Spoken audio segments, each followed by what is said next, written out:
неге ойыншық болуым керек, соны айтшы. Сен ойыншықсың. Сен Бонниге тиесілісің. Ал бұлар сенің достарың. Вуди, менің бір сұрағым бар. Негізі бір емес, бірнеше сұрағым бар.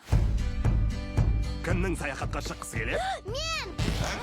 Демалыс! Көмек керек бе? Жоқ, өзім тұрам. Мұның бір түрлі екенін білем, бірақ Форкидің қауіпсіздігі үшін барымызды салуымыз керек. Бостанда!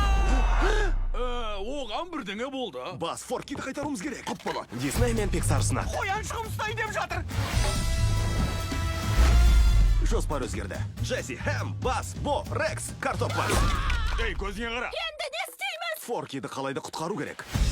Уайымдауға себеп бар ма? Менің достарыма толықтай сенуге болады. Мен келе жатырмын, Вуди!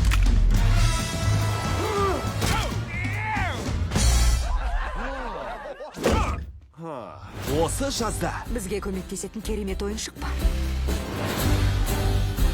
Юг Жалон, Канаданың ең мықты каскадері.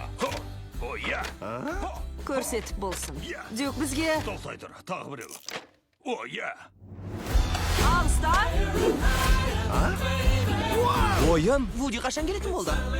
Ол жігітті туғанынан білем. Яғни 2 күннен бері. Аяқталды. біздің де ішіміз осындай ма? Әші толған синтефон. Оны табылмай жатырмын. Бонниге Форки керек. Ай, қой, шериф, мен сені білем ғой. Жоғалсаң да далада қалмасын.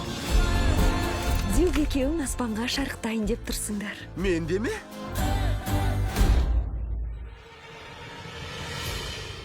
Юг Жалон. Ойыншықтар хикаясы 4. Сенің Форкиң ана жерде болу керек. Ол кілтті қалай алса болады? Ескі әдісіміз, түнгіріше. Табылған ақыл. Сен екеуің қайдан жүрсіңдер? Олай шабуылдай алмаймыз. 20 маусымнан бастап кинода.